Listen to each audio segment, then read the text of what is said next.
Q and A. Open Q&A. Floor is open. Yeah. So I had a question. Somebody who used to be here said, I think 1988 was here. Wow. Said that a few guys went to Ben Yehuda Street one night.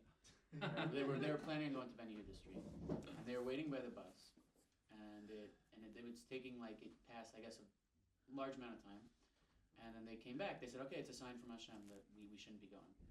Then they told you about it the next day, is what he said, and you told them, how do you know that it wasn't, that you should have waited there for another minute or two, that Hashem was putting this behind, in front of you for that. And obviously you told them that it was the right decision that they made, but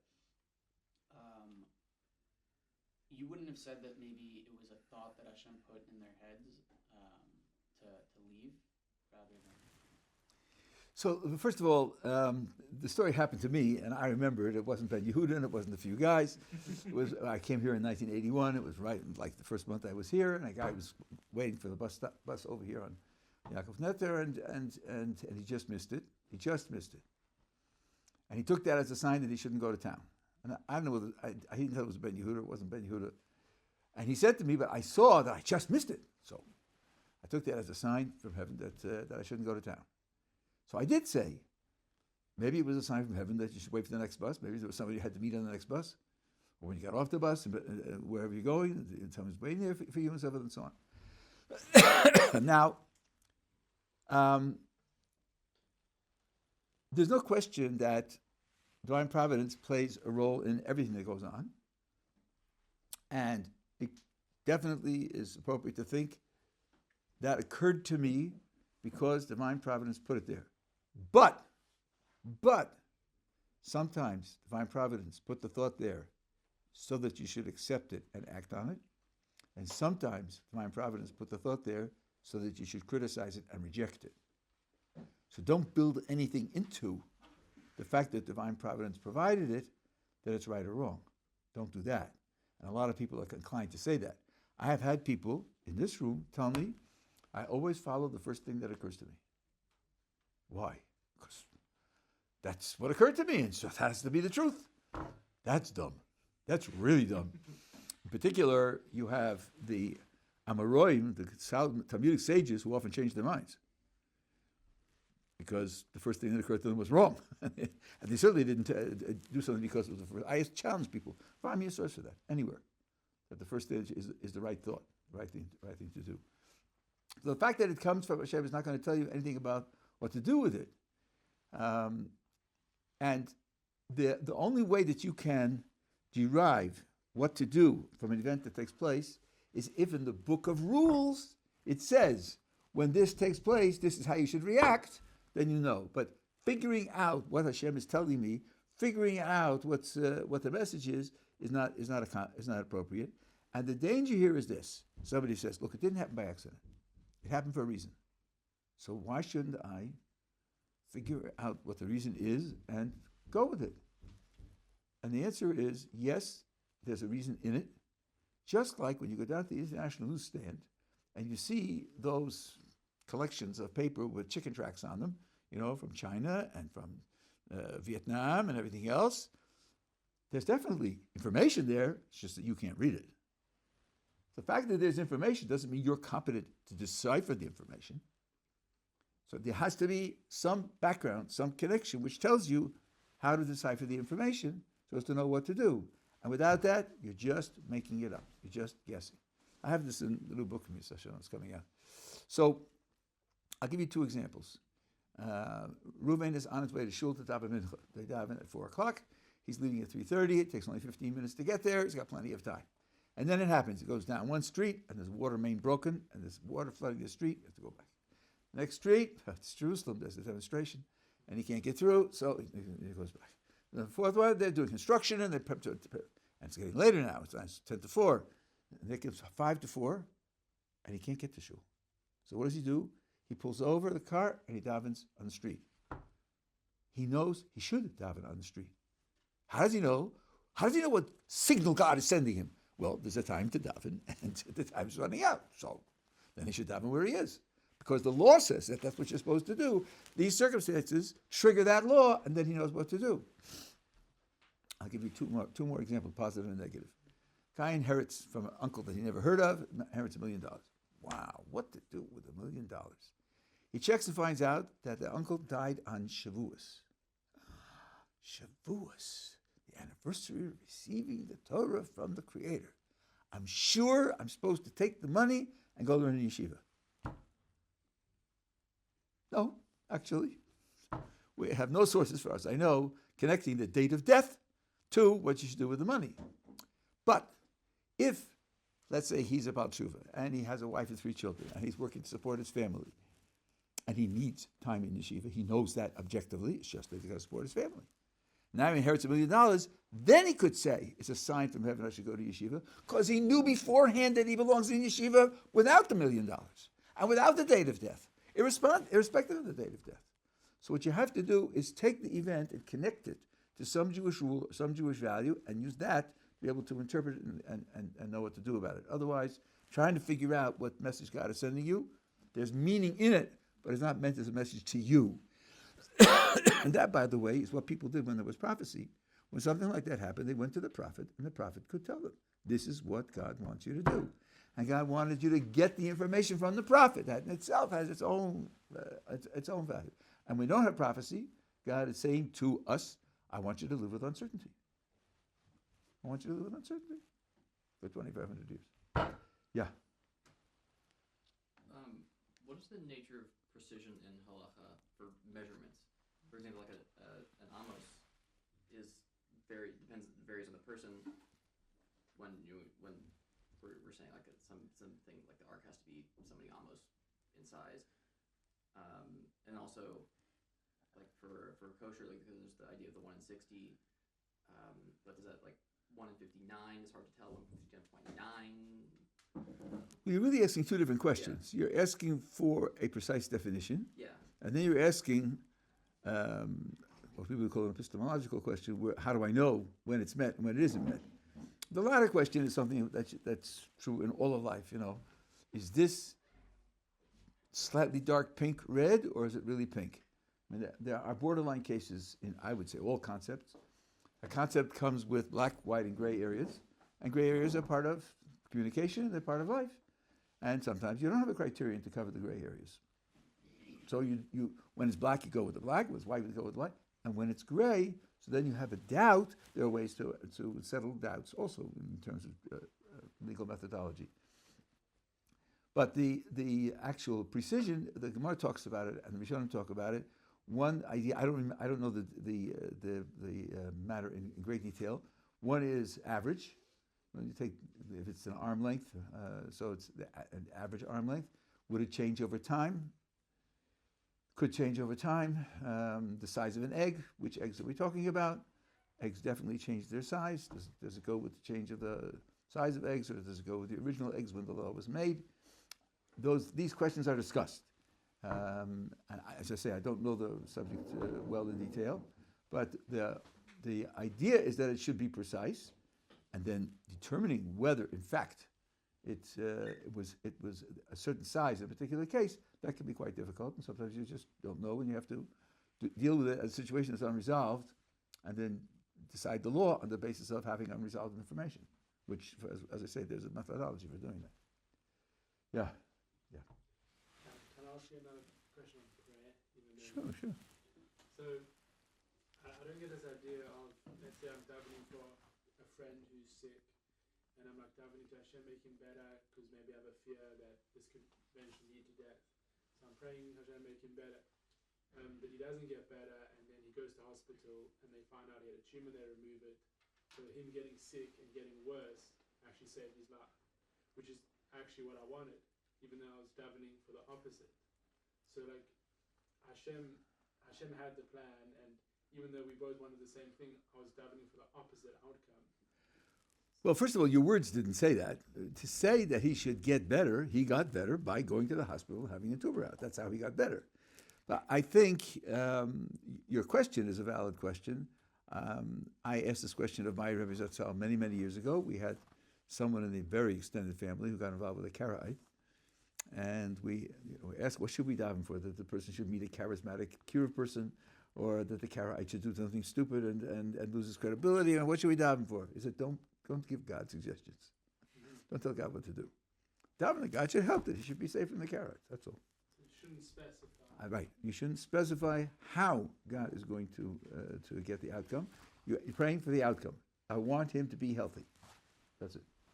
So to follow up on that, let's say you have somebody who's at university, and maybe you're like, okay, let me pray that he does well in exams, but maybe he needs to do bad to leave that and the domino effect to get him somewhere where Hashem wants him to be. How do I daven for that? Yeah. So then we actually spoke about this, and it follows on what I said before. Since God put us in a position where we're ignorant, that ignorance applies to practical decisions. Now let's imagine that I have two options, practical options, two job offers. I have to decide which job offer to take. So I can only use my own resources and take counsel with other people whose view I respect and make a decision. Now someone will say, but maybe God wanted him to have the other job, and in that way we're going to do something for him and so forth and so on. Well, if God wanted it, then he would have presented it to him in such a way that he would get the opposite advice and would go in that direction. So you have to trust that HaKadosh Baruch Hu will take that into account. Now, I have to make decisions for myself what to do. Well, one of the things I do is I pray for things. Praying is a way of changing the world. Praying is a way of making something happen.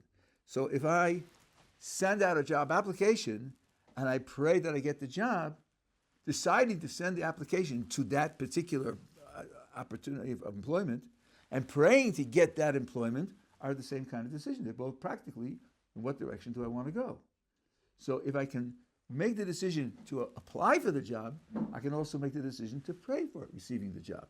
Might it not be the right thing? It could be, and then maybe I won't get it because it's not the right thing for me. But we are supposed to pray, and since we don't have prophets to consult, we're supposed to pray on the basis of what we best understand would be good. And when you have the categories like a whole prayer, a whole blessing for health, so you can certainly say, this blessing describes health. I'm praying for my health also. And then you're using the words that we have from 2,500 years ago from the Anshe Knesset Gedolah, and there can be nothing wrong with that. And then if the best thing for someone is to go through a period of illness in order to come out a certain way, then that will happen anyway. It's not a waste. Definitely not a waste. Like any effort which you make honestly to accomplish something good.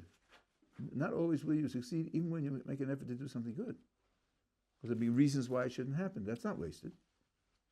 That's not wasted. Absolutely not. Yeah. Same guy who told him this bus story. Does anyone remember that guy's name? Was it Harry Rottenberg? Oh, He yeah. spoke to us today. Ah, how About nice. Megillah. Okay, so I brought to him he started off by being quite strong in his opinion that Esther is Mordechai's wife, not whatever. That was his side of the. So I asked him after. I thought there was like a machlokes, and I told him we've been discussing that. And he brought a verse. I can't remember what, but basically that there's a. I should have asked him for it. There's a verse, huh? Was in Sanhedrin, the Gemara. No, not No, that. He no. just said there's a verse that says that basically like he brought proof that he thought it was his wife. So the verse is Vayikacheha lo labas.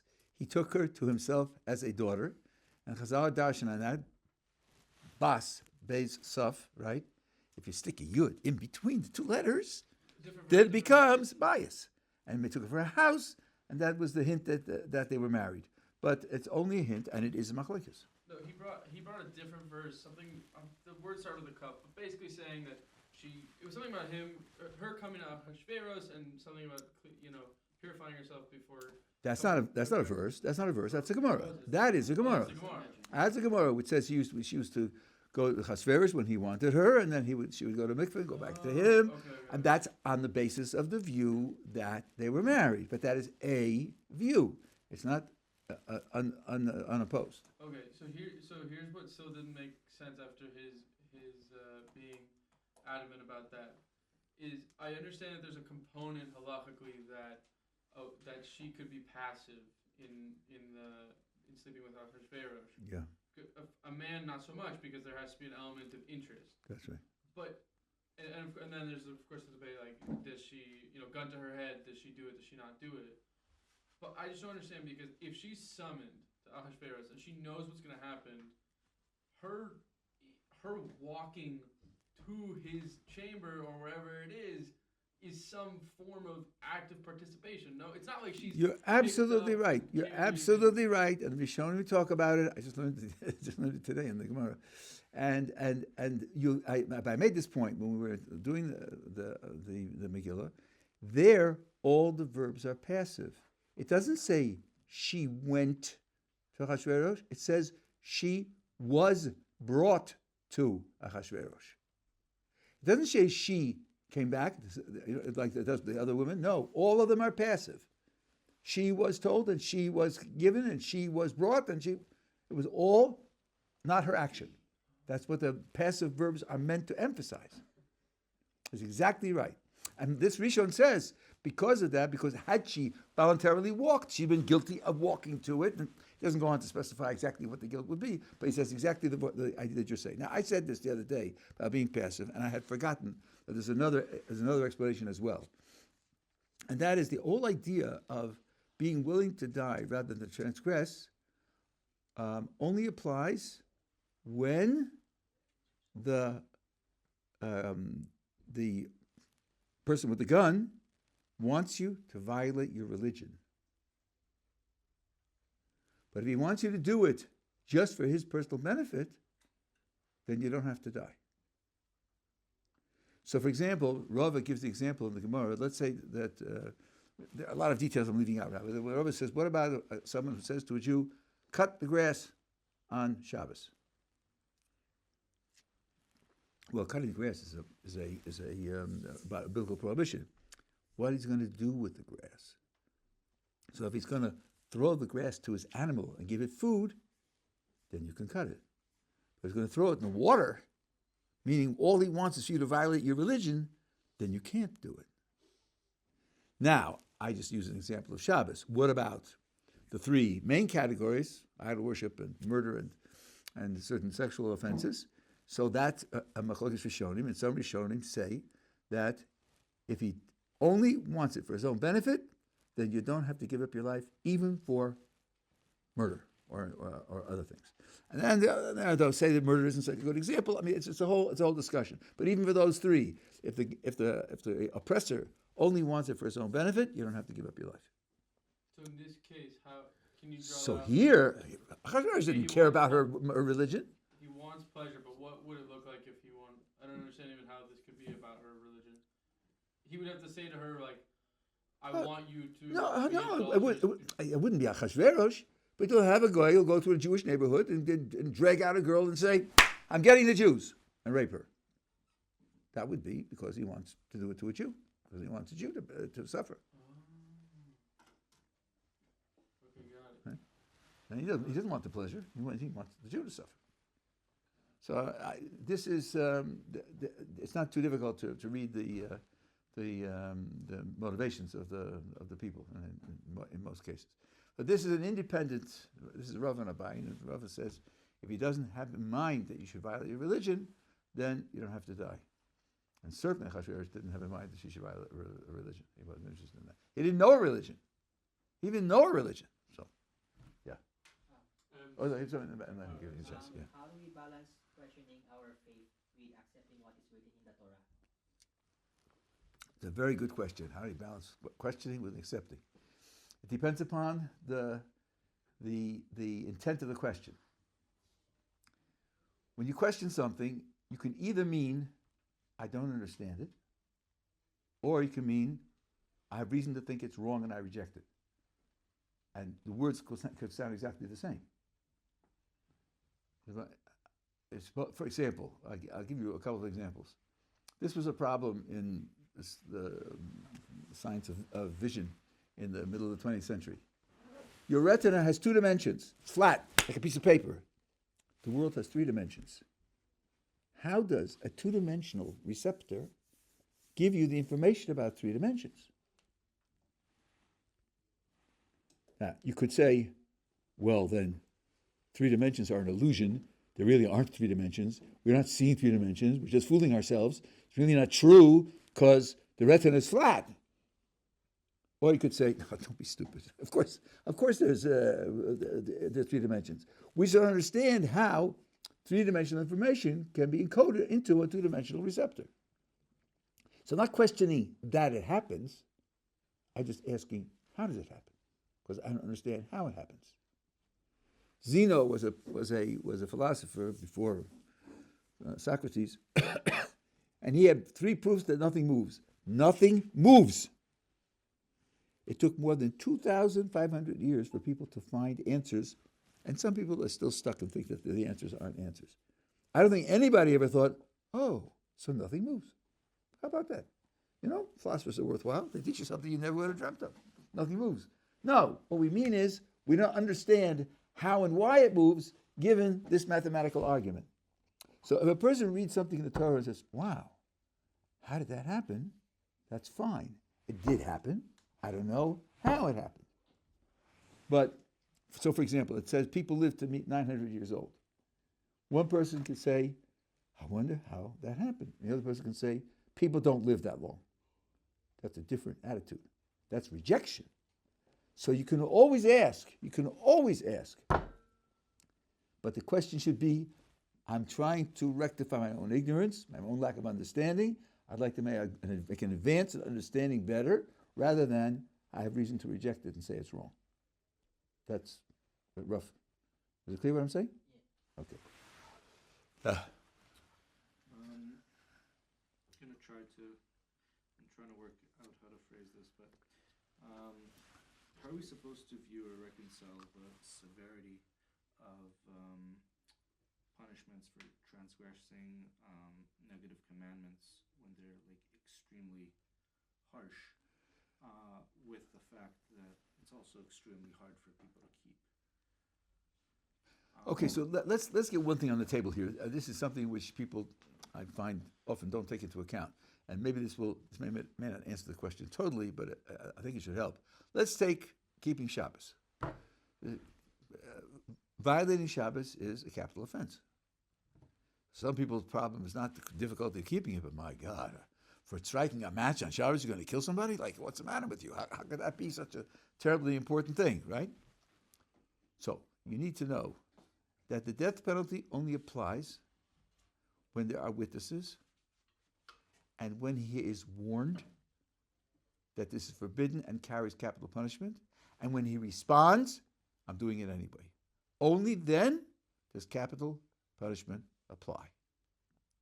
So here's a scenario. Ruvain has his lighter and he has a cigarette. He's ready to light up. And Shimon and Levi walk around the corner. Oh, Ruvain, it's Shabbat. You can't do that. You'll die if you do that. What will Ruvain say? If he wants a cigarette, what will he say? Slipped my mind. Thanks, guys. Thanks for reminding me. Oh, I almost did something terrible. Have a nice day. And when they pass away, he'll light a cigarette and smoke a cigarette. That's what he'll do if he wants to smoke a cigarette. But suppose he doesn't do that. Suppose he says, yeah, guys, I know. You're not telling me that I don't know. Watch. In your face. I'm doing it anyway. What does he want? He doesn't want the cigarette. He wants a public anti-Shabbos demonstration. That's what he wants. If all he wanted is a cigarette, he could have it easily without dying. So that means the case, really what you're punishing is the desire and performance of an anti-Shabbos demonstration. I was thinking something more about in terms of like Lashon Hara. Lashon Hara doesn't carry a death penalty. No, not death penalty, but it says like, I might be getting this a little bit wrong, but all your good merits are being wiped away for all the Lashon Hara. Okay, so first of all, if you look carefully into the sources, I believe this is correct. I'm almost positive it's correct. It's not someone who once spoke Lashon Hara. It's what's called a Baal Lashon Hara, someone who habitually speaks Lashon Hara.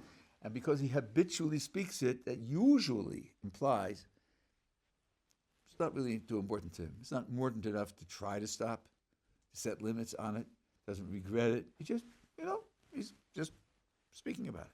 By the way, there's a story about the Chafetz Chaim.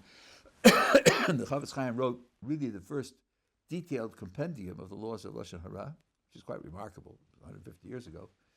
And he sold it anonymously.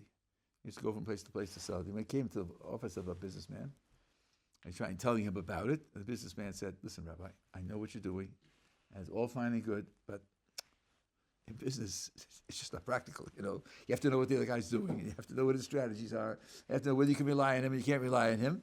And, I just, okay, fine, but I can't live up to it. So the Chavetz Chaim, didn't know he was the Chavetz Chaim. He was just somebody selling books. He said, buy it anyway, because you'll put it on the shelf, and when you look at it, you'll give a krechts. Oy, that's worth it. That's worth it. Because it is very hard. And maybe very hard for you right now. And the level of responsibility that you have for failing at something that's very hard is a very low level of responsibility.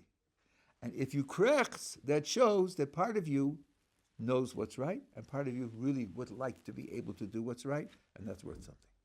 So Kadosh Baruch Hu doesn't create the world and set up the rules in such a way that you'll fail, because I made the rules very hard, and I made you very weak, so gotcha. Right? That belongs to a different religion. That doesn't do with our religion. Right?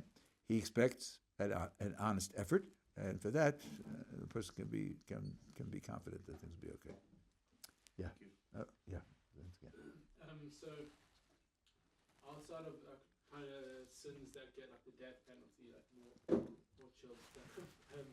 So let's say you see someone who's a rasha. It's not like he did one bad thing and you should judge him favorably. Like he knows the halakhas, he's learnt about them, he's choosing not to follow them. He's like demonstrating terrible behavior every single day.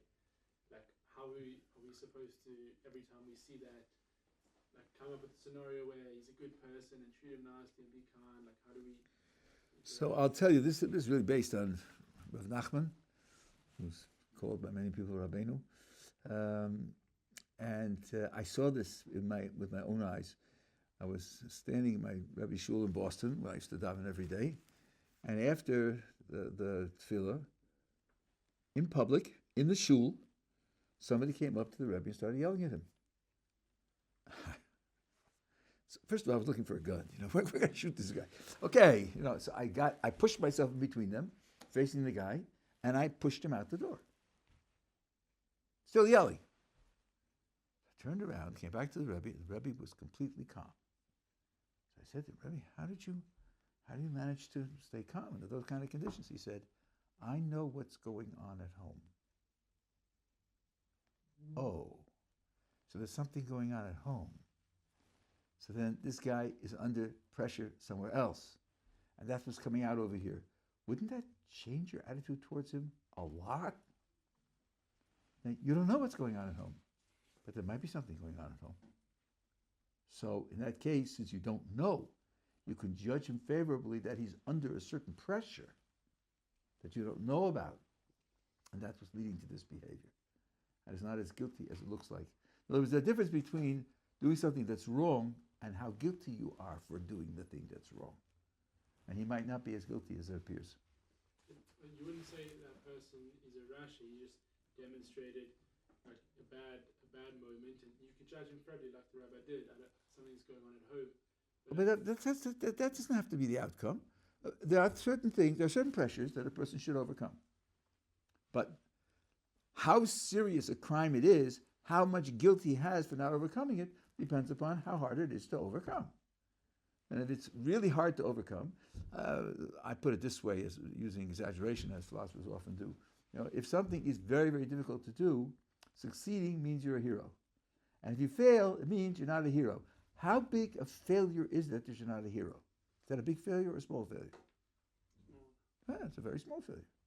So you don't know what kind of failure he's suffering from. Not that you have to justify it and say that he's a tzaddik. No, but he's not a big Russia. It's a little Russia, right? And then you might feel some affinity, Okay, maybe I can't judge you. Okay, rounding. So I was reading in Kabbalah Shabbat this past week, in Psalm 92, it mentions upon 10-string instrument and lyre, or it mentions that phrase. And the commentary here, I can show you, mentions that the lyre will have 10 strings on it. And so if that's the case, I don't know why it mentions and lyre, if the 10-string instrument meant a lyre. And then also it says that you'll have, like we have 8 octaves or are 8 notes in an octave now, we would have 10 notes in an octave. Okay, that's And that's close to quarter tones. That's not so difficult. We have half tones. But if you put quarter tones in, you get more. You can put them in selectively, like in India and like some Arabic music. I do know a little bit about music. Novel. Wait a second now. Okay. So he says novel. Commentaries at the bottom. 1 second. Yeah, fine.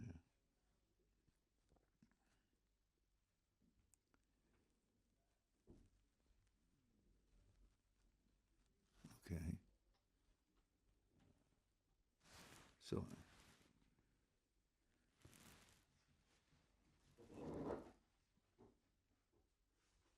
Well, what he says here is on alei asor. Asor is the word 10. And he has to tell you it's a 10-string instrument because otherwise it's on the 10. So it's a 10-string. But where does he say that the other one, the lyre, is going to have 10 strings? What does he translate lyre here? 10-string instrument. And lyre, yeah, but he doesn't say that the lyre is going to have 10 strings. In the commentary said 10, the lyre would have 10 strings.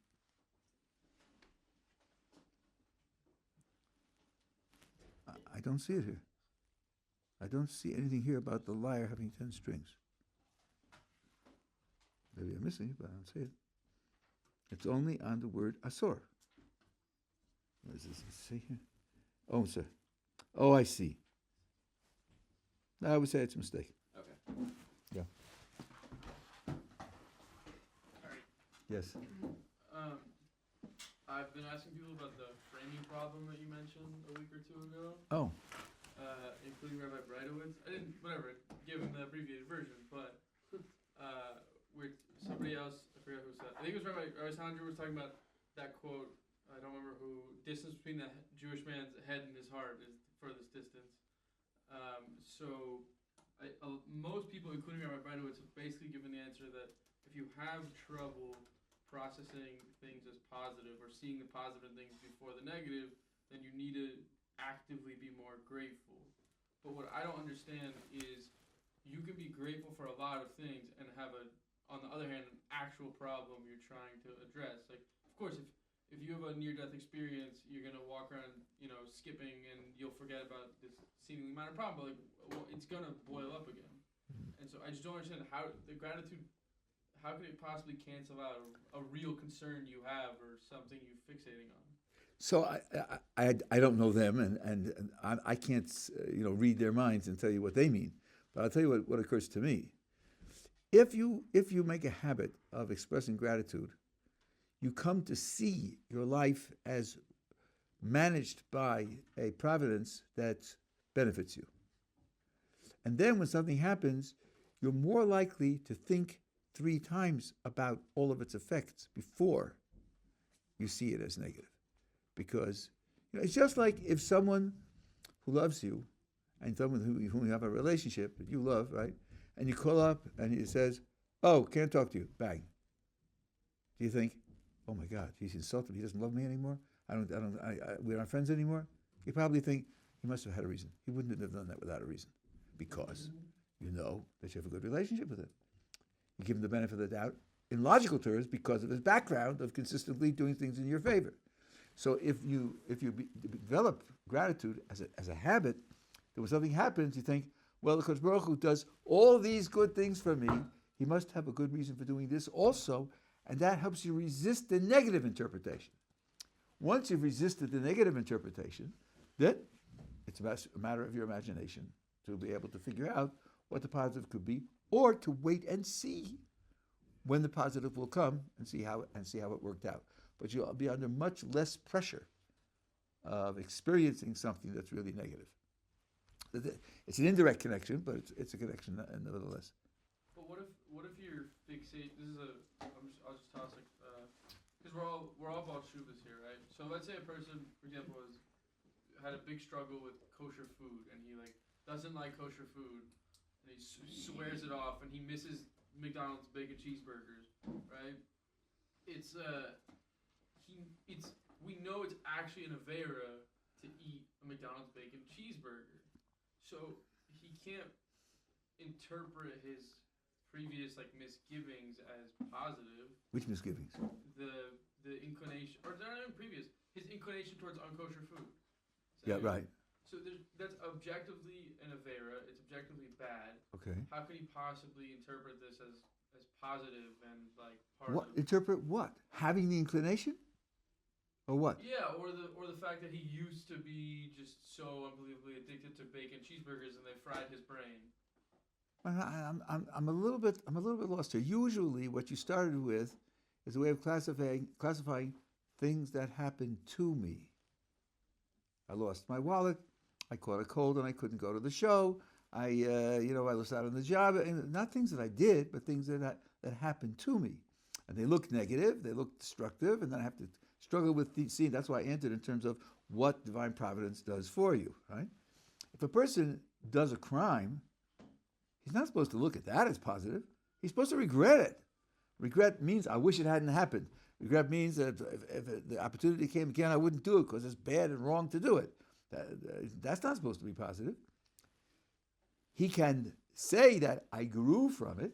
I used it as a stepping stone to grow from, and my response to it was a good response, but not that it itself was good. It itself was bad, and because Baruch Hu could have caused the growth that I could have grown through other means as well. So that's not the kind of thing that we're talking about that we should see as positive. You have to take responsibility for your own actions.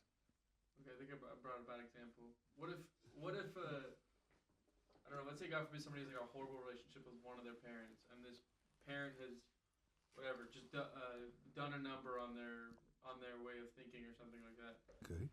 Okay, it's for the good somehow, whatever, it led them to Yiddishkeit, I don't know. Obviously everything is good macro. But now again, this is what the parent does to the child. So that's back to the other category. That's where it's something that happens to him. It's something happening to you. There you can raise the question, is it good for me, is it bad for me? And when and then if you're accustomed to thinking of things as coming from a good source, then you will be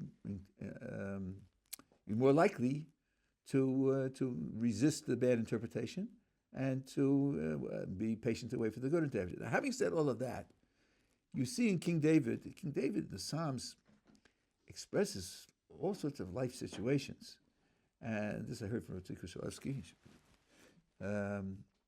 He says, Ani amarti b'chavsi kol adam kozev. I said in my haste, all man doesn't live up to his potential. That's what kozev means. Kozev in Hebrew means something which naturally normally behaves a certain way, and then stops behaving that way. Mayim kozvim are water that come out of a well. Then the well goes dry. So he says, I said in my haste, if he describes it in his haste, that now later when he's writing it, he doesn't agree with it anymore, because he said I was hasty when I said that. But he did say it. King David did say it. Why did he say it? Because if you study King David's childhood and study his early development, he led a very difficult existence with all sorts of problems and false accusations and so on and so on. And he felt in himself some potentiality for certain types of spiritual development, didn't see it happening, and he came to the temporary conclusion that, so he really looked at it as negative. He didn't see it as positive, and he wasn't at that point in time expressing the idea that, yes, but it's coming from a Kadosh Baruch Hu, and therefore it has to, and so forth and so on. At that point in time, that afterwards, the next verses, we say it in Holland, I just said it the other day. The next verses talk about his coming to the temple and giving thanks to God and everything else. So obviously he changed his mind. And he said that you see that King David learned up life the way you learn up a Gemara. When you learn up a Gemara, you say, okay, he said this, and he said this, and he objected to this. There's an objection there. That's the way it looks. Then you learn it again, say, no, he said this after this, so this doesn't apply that. As soon as that doesn't apply that, then it doesn't. Then there's an answer from over here. So you realize. So, but the first step isn't zero. It isn't zero. That's the way it looks, and that's the way it really looks. So it's important to register that. So King David has a lot of that, where he said, Will you abandon us forever? Will you never come back to us? Officially, he has a philosophy that, of course, the Kodesh Baruch Hu is coming back, but it feels abandoned, it feels hopeless, and he gives expressions to those feelings also. So it's a very complex experience. I think it's a very realistic experience that people have. And King David showed that. Yes? I was wondering if you could speak about the obligation to like daven and aminyan, and like what would you say to somebody who says, once in a while they'd like to daven by themselves because they, get more out of it. But you put it very well, and you put it with a nice, ironical tone of voice, because they get more out of it. I mean, that begs the question, so that's why you're davening, hey, to get something out of it? Maybe that's not exactly the right orientation towards prayer. Supposed to be a mitzvah, among other things. Look, I heard this from Yeshivat Ohr Somayach, with whom I had the great privilege to study when I was first coming in, which meant that I didn't understand the vast majority of what he said, but the few things that I was able to understand, made a big impression on me. Especially since I was studying philosophy, and he had a PhD in philosophy from the University of Berlin, which on the continent is the top of the top. So for me, to have a superb philosopher who was a Talmudic expert and a very, how shall I say, complete, faithful, integrated Jew and greatly articulate was a great inspiration. Anyway, he said like this: we learned the idea of a minyan from the group of 10 spies, wicked spies, who brought back a wicked report from Eretz Yisrael and who were killed by divine punishment and so on and so on. It's called an Eidah. An Eidah is 10. So Rabbi Soloveitchik said, think about what a spy does. A spy doesn't walk into a country and take photographs of forbidden areas. A spy is an enemy agent. He's an agent on behalf of another nation. If A sends spies into B's territory, B could reply by dropping a bomb on A. It's an act of war. So you have to understand that what a spy does, he doesn't do as an individual, he does it as a representative of another nation. I'll give you another example of what I'm talking about. Let's suppose that the British ambassador calls up the American Secretary of State, Marco Rubio, and he says, how about tennis on Saturday? And Rubio says, sorry, I have another date. Let's try for next month. Okay. Now compare that with the British ambassador calls up Rubio and says, I have a note from my government to deliver to your government. And Rubio says, bring it next month. That's not the same thing at all. That's an insult of the United States government to the British government, because Rubio isn't functioning there as Marco Rubio, who likes to play tennis. He's functioning as the Secretary of State of the United States government. So some things you do as a private individual, and some things you do as a representative of your nation. Right? Rabbi Soloveitchik said 10 Jews davening together represent the nation of Israel. You could call them an ambassadorial group. They're like ambassadors. So that when 10 Jews together come to pray, they come to the door of the throne room, and the guardian angel says, who are you? They say, we are Israel. Door opens. Baruch Hu's commitment to Israel is absolute. He says, if you come as an individual and say, who are you? I'm Reuven Schwartz. Come back next week. I'll video it and put it on hold, and the master will see it, at his pleasure. You don't have the same access. So you're really trying to present yourself before the creator of the universe, especially present your request before the creator of the universe. You're much better off davening with a minyan than you are davening by yourself. That's one thing to say. And then the second thing is, what you said is quite true. It's not easy to daven with a minyan, because a minyan is a compromise. There are 10 people there. Usually, the way in which the davening is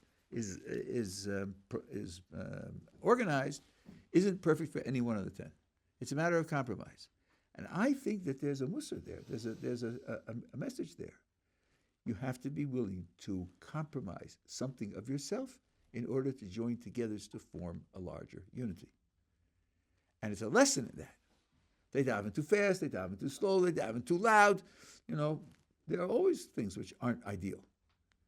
And you can, by the way, you can adjust yourself to a certain extent because of that. For example, if they daven too fast, you can get there early and start on your own. All you have to do is make sure that you get to the beginning of the sound of prayer. When they do, everything's fine. And then you can daven as long as you want. You don't have to finish when they finish. So you can use your pace. Just clock it in such a way that you get to that point together with them. So you can sort of deal with it. But the idea of adapting yourself to others is built into the public prayer experience. I think that's an important idea in and of itself. Yeah. Do you, like for a person who takes a little bit longer with Shema to say it, is it like, should you speed up to get to where they're holding for the Amida? Or is it like as a few seconds off? Like where does the line kind of cut off? Okay, the best is to start with them. If you start in such a way that you will finish before Kedusha, then you have satisfied the requirement to daven together with the minyan. So if you have, and a minute, there's a certain minyan that I go to sometimes, right? And the Shemona Esrei could take 12 minutes. Okay, so you can start at minute 5 and say you're 7 minutes, and you're fine, no problem. So there's nothing wrong. There's nothing wrong with starting with minute 5, as long as you're finished in time to say Kedusha with them. But it's better to start with them if you can. Should you speed up? It's a matter of I don't know how to weigh it up and say, you know, what's better to do. People's habit, I've seen people in shuls, they daven at their own pace. They start the Shemona Esrei beforehand, they daven at their own pace, they don't speed up, they get there when they get there. But usually, almost always, that's because they know that they will finish the Shemona Esrei in time to be able to say Kedusha. What if they don't usually finish in time for the Kedusha? So then you should start earlier, or you should speed up. Then you should speed up, because you're not going to satisfy the mitzvah of davening with a minyan. But if you're up to it and have a kai where you can answer with them, okay, or? I think that would be okay. I think that because you can't answer. Yeah. Yeah, was noch? Yeah. Back to them with the Megillah thing. Their marriage, what's her name? Mordechai and Esther? Yeah, Mordechai and Esther. Sorry. Yeah, it's okay. So that was like publicly they got married. There's a record of that.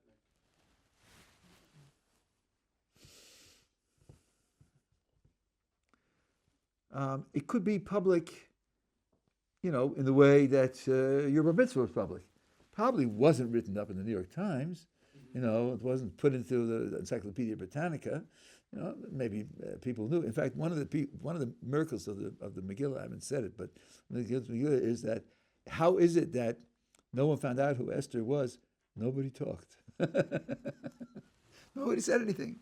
You know, the king is making efforts to find out who she is. Nobody says a word. I don't know whether it was hidden among the Jewish people. You know, that's so. But look, you know, she was an orphan, and he was raising her, and then he married her. He could have known Achashverosh that she was. No, he wouldn't have known. Even though it does say that he took married women as well. But there's no way that he could have known about her that she's married. She was taken in the first group of women. Okay, so there's no way he would have known she wasn't married. I doubt it. I doubt it. But you know, if you're the emperor, you don't really care. You do as you please. The reason I was asking is because everyone kind of forgets that after the Jewish people were saved, Esther stayed there. That's right. He knew now she was Jewish, and if he knew she was married, But why does that follow? He knows she's Jewish. That's all. yeah, so if he knows she's Jewish, Yes. and that if she was married to another man, Well, how did that come in? He knows she's Jewish. That's all. no, I'm saying if he knew she was married as well. But why should he know that? I mean, why go down that path of wondering about what the consequences will be when there's absolutely no reason to think that he would know such a thing?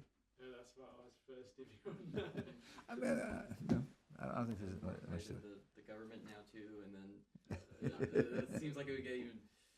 I mean, I think the attitude would have been, you know, of course I would give my wife to the emperor. To the emperor? Are you kidding? You know, I'll be a brother-in-law of the emperor, or whatever, however you call it, right? Of course I would do that. Well, no one would dream of thinking of anything else. Right? Yeah. Okay.